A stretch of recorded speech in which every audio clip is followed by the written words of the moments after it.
This is the Everything 80s Podcast, episode 26, the story of Flight of the Navigator.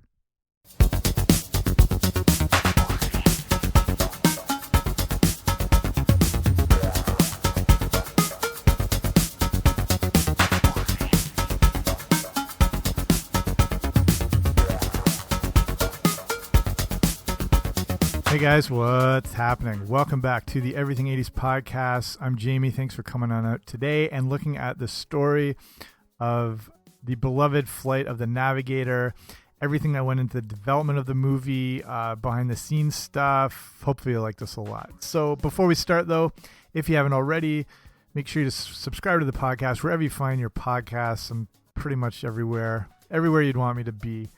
That way you won't miss any of the shows. You get them automatically sent to you.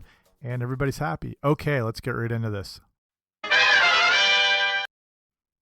All right, here we go. So in the early days of CGI, a spaceship time travel story ended up being the dream of most every kid who got to watch it. Flight of the Navigator came out in 1986, told the story of 12-year-old David Freeman, who is abducted by an alien spacecraft and is returned 8 years later. It was released by Walt Disney Pictures and would be a big success and would have even more of like sort of a larger cult following. I own Flight of the Navigator on VHS, and I can tell you that it was one of our most watched videotapes in the house. I'm not sure how it became a staple of viewing, or how we even became aware of it. I definitely didn't see it in theaters, and I barely remember it being a thing and like commercials for it and stuff like that. But somehow, it just came into our hands. I think that's when home video was bigger, but where you would just see something that said Disney and were more likely to just take a chance on it. But it would be, one of my favorite movies of the 80s. So, it's the perfect story or movie for young kids with dreams of flying in their own spaceship. But it's ultimately, telling the story of the importance of family and home. And it featured Paul Reubens, aka Pee Wee Herman, for some reason, even though he was never listed in the credits. We'll get to all that. They've been talking about doing remakes for years, but I'm not holding my breath on this one anymore. So let's look back at Flight of the Navigator. So in case you haven't seen it or need a quick refresh, here's the basic plot. 12-year-old David Freeman lives in Fort Lauderdale, Florida with his parents and younger brother Jeff. On his way walking through the forest to pick up Jeff, he actually falls into a ravine and is just knocked the F out. When he comes to, he heads home only to find that his parents aren't living there anymore. He passes out, and when he comes to, he's in the hospital as he has matched the photo of a missing person but has somehow not aged at all. In the meantime, NASA has captured a crashed alien spacecraft. If that's in it, it's showing I'm not editing anything out. It's got to stay. And they're keeping this spacecraft hidden and under wraps. So somehow David's brain images are showing the exact image of the captured spaceship, and they keep him at NASA to study him more. Turns out David's mind is filled with a ton of star charts and information, and they find out he was taken to a planet called Phalon. He was only gone for 2.2 hours, but had been traveling at the speed of light, so time was normal for him, but 8 years had passed on Earth. David is now getting telepathic communication from the spaceship, and he goes to meet it, finding out it's called the Trimaxian drone ship. Well, the operator is named that anyway. David calls him Max, and he and Max get the hell out of Dodge. Max is trying to collect biological organisms from around the universe. So Max needs the charts from David's mind, and he gets them. Max is also taking a lot of data from David's brain, and now is somehow turned into Pee Wee Herman. David has already met his aged parents and brother and has a chance to go back to live with them, but it's a world he doesn't know. He takes the risk to travel back in time to try to get back to his normal world and his family. Spoiler alert, it works. Okay. Let's look at the early production on Flight of the Navigator. And what do Flight of the Navigator and Grease have in common? Well, they share the same director. Flight of the Navigator was directed by Randall Kleiser, and he also worked on Honey, I Blew Up the Kid, Big Top Pee-wee, The Blue Lagoon, and White Fang. And classic movie resume right there. Grease came out in 1978, and it might be why Flight of the Navigator is set in 1978. You can also hear You're the One That I Want when the family's riding around in that vintage station wagon. Flight of the Navigator would mainly be filmed in Florida, but was originally going to be filmed in Los Angeles and Dallas, but there was so much bad weather it ended up delaying the shoot. Florida can be really hit or miss weather-wise, but they got pretty lucky and were able to make use of the warm weather and all the good sunshine. Sound stages in Miami would be used for all the NASA-based shots. And here's something I didn't know until like researching all this. Some of the movie was filmed in Norway, and the outskirts of Oslo would be used for spaceship shots, you know, like when it's flying over marshes or countrysides. That's all Norway there. Okay, so here's the early production company, and Flight of the Navigator is associated with Disney, but they really had nothing to do with it at its start. It was actually an independent production by a Norwegian company called Viking Film, but they went bankrupt and during the shooting of the movie, which sucks. So it seems like a tough movie for an independent film company to take on, and they might have bitten off more than they could chew with it. So after going bankrupt, Viking Film didn't want to give up on the movie as they thought they had something really unique on their hands. So they approached Disney about taking over the project, and Disney went for it. So, I mean, it never started with anything to do with Disney. Disney liked the movie, but they weren't head over heels for it. They had released the movie Return to Oz the year before, and it wasn't getting great feedback. So live action movies seemed to trip them up a bit, and they didn't know how to market Flight of the Navigator. Also, Return to Oz is a kind of messed up movie, if you remember that one at all. So I don't know where they were going with that one. They handed the responsibility of this project over to a group called Producer Sales Organization, or PSO, and PSO distributed a lot of movies overseas. So they team up with Disney to so they can both distribute the movie. Disney would focus on the U.S., PSO would target the rest of the world. That Producer Sales Organization would also go bankrupt in 1986, the year the movie came out. So it feels like there's some sort of curse related to Flight of the Navigator. And then Joey Kramer, who played David in the movie, has had some issues too, including arrests for drug dealing and bank robbery. So I don't know, take that for what it's worth. Let's look at, like I mentioned, some of the early use of CGI was done in Flight of the Navigator. And, you know, obviously groundbreaking at the time. It's in the shots, like the ship specifically, hold up completely well today. Like for how old this movie is, like the shots look like they were just made. Like I don't think they could make them look any better. That's how good it was. The technology to create a photorealistic image that could reflect the environment around it as the ship does was basically brand new technology. It's called reflection mapping. It's like you're looking at a mirror. This is crazy stuff at the time. So Jeff Kleiser's brother, Randall, was in charge of creating the ship. His brother had shown him the Flight of the Navigator script, and Jeff thought how the ship should be chrome and that they would be able to use this new reflection mapping software and that it would just make everything look really cool. So Disney loved the early images of what was possible with the ship, but for some reason there were internal conflicts with the company that created the effect. The company was called Digital Effects. Disney wasn't going to hire a company that would end up disbanding, so Jeff would get on board with Omnibus Computer Animation to do the work on Flight of the Navigator. So to create some of the effects of the ship, they would digitize moving video images from videotape that had been transferred from the background film plates in which the spaceship was to be seen. These images are now mapped frame by frame onto the animated spaceship, scanned onto 35mm film, and then composited optically over the film background plates. So they would then have to render the spaceship to get it onto film by using a prototype like supercomputer. They didn't have computers built to do this sort of thing, and like rendering down an image. This is still tough today. Like if you look at big movies, like say something like the Transformers movies or Marvel, like to render down the video, it takes huge amounts of data and energy, and that's today. So this is back in 85 or 86 or whatever. So the supercomputer prototype they had very little disk space, so they would have to render on the fly, sending the data directly to the film recorder as it was being computed. And This is a sketchy way to work, but it's 1985, and there's basically no other options. So due to working this way, they had no way to reshoot a scene.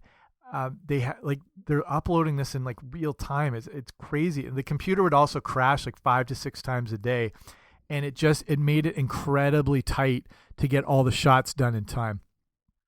Let's look at the music of Flight of the Navigator. And the soundtrack for Flight of the Navigator really made use of the 1980s synth-based sounds and sort of dance patterns. Is probably, well, it seems like they definitely were capitalizing on the success of the advancement of like new wave music. And the problem is it gives the movie an extremely dated feel. Like what's really cool and current at the time, like it's probably not going to hold up. And that goes for any era. Say like right now, like a movie comes out and it's using all like, just trying to think, like mumble rap garbage or whatever, that's going to date anything that bad. And like everything was so advanced and technological, they probably thought, oh, this is what music's going to sound like for 40 years. So it really dates the movie, but it's kind of cool, and it kind of gives it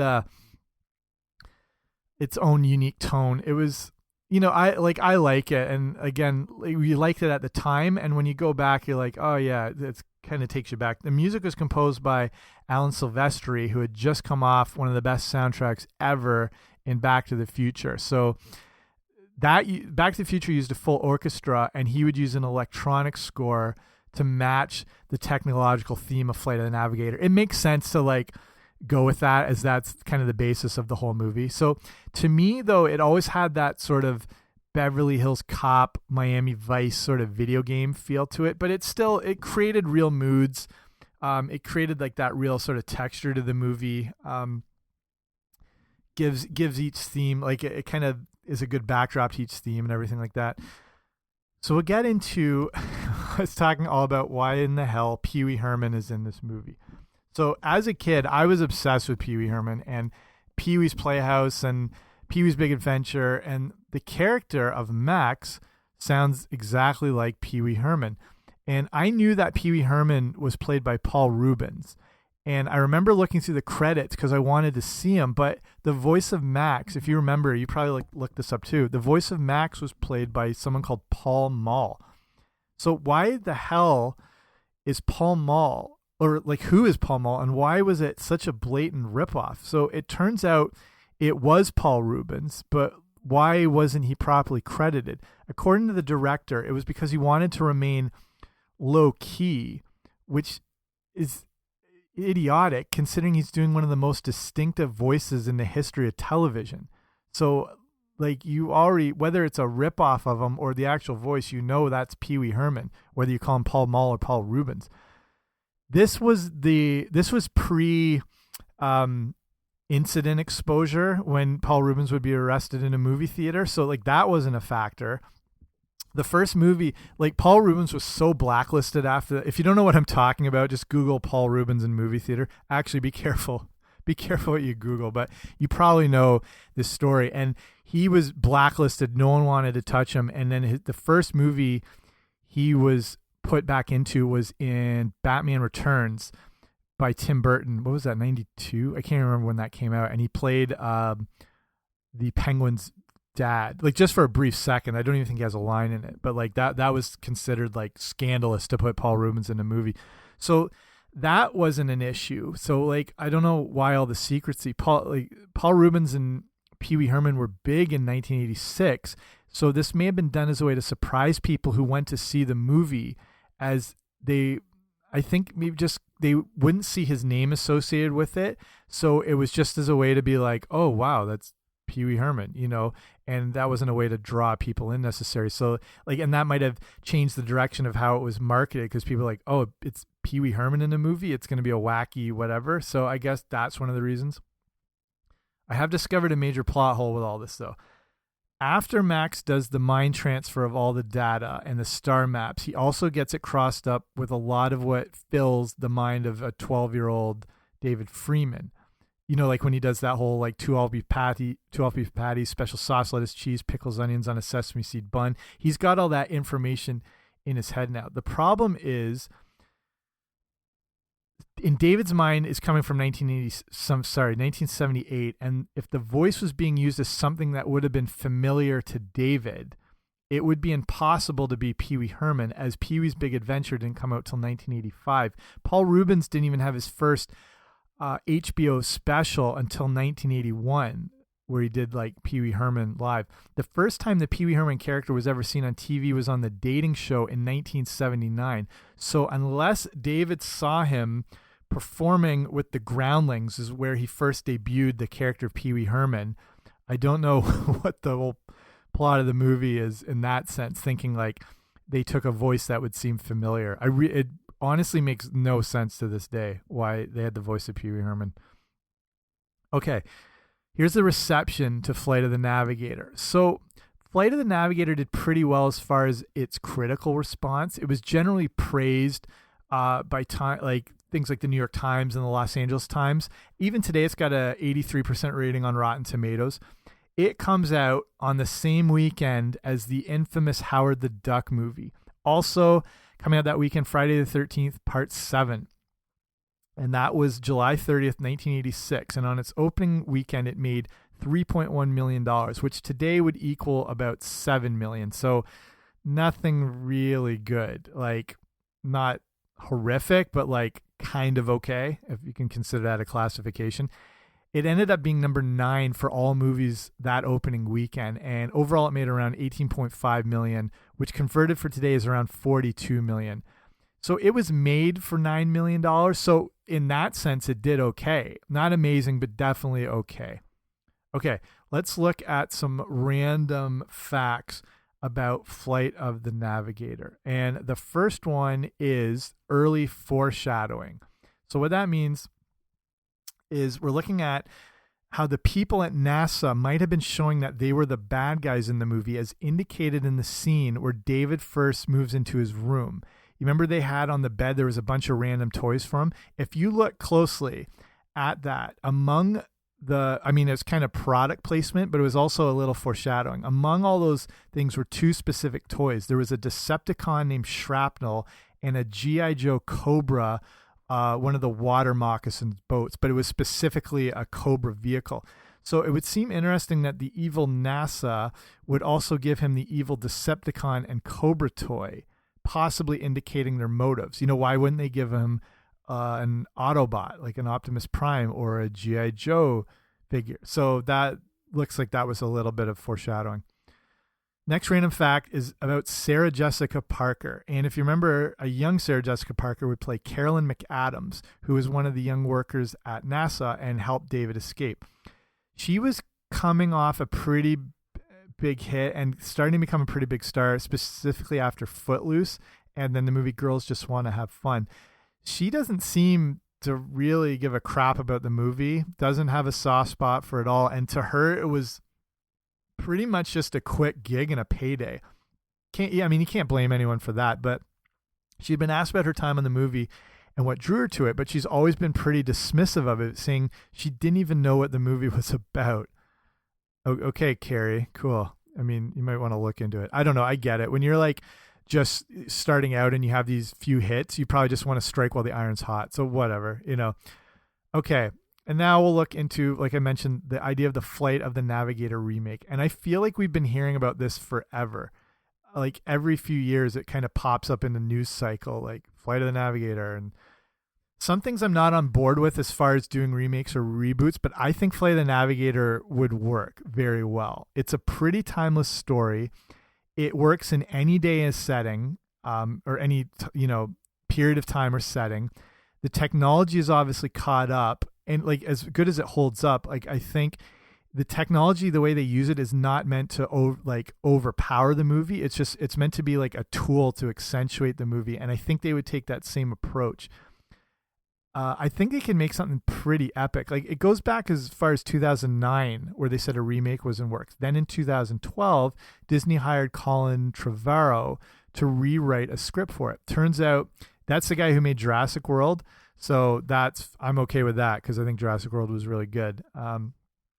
In 2017, Lionsgate and the Jim Henson Company announced that a reboot of Flight of the Navigator is now in pre-production. That's as much that it's known right now. I feel like like, I don't know. I think you can just be talking about a movie and it's considered in pre-production. So who knows how far that actually goes? Like if anyone's on board, like if they have writers or producers or whatever. So I feel we shouldn't get our hopes up, but here's hoping. I think it would work. I think it would work as a Netflix movie, which I think ultimately, like most movies are going to be released on in that platform. I think it would work. Okay. So to finish up, Flight of the Navigator is great. It's a great story. It very easily could have never existed when you look at all the early problems getting it made and produced. But luckily, we were given what I think is one of the best kids' movies of the 80s. I watched it not long ago, and like I said, I think it holds up, except for some of the music. But then that gives it sort of like its status of an 80s movie. And, you know, like we appreciate older movies for like being a snapshot of that time period. And like if it used an orchestral score, say like Back to the Future, like Indiana Jones movies, it makes it more timeless. But this makes it represent, you know, the decade it came out with. And I think that gives it more than nostalgia. So, I mean, that's the only thing you might find distracting in it, but all in all, pretty awesome. So that's everything to do with Flight of the Navigator. Hopefully you like this episode. I'll leave it, I'll cut her off here. Again, if you like the show, please subscribe wherever you get your podcasts. I'm there. If you really like the show, hook me up with a rating and review. That way more people get to see it, and I appreciate you. Okay, talk to you later. Bye.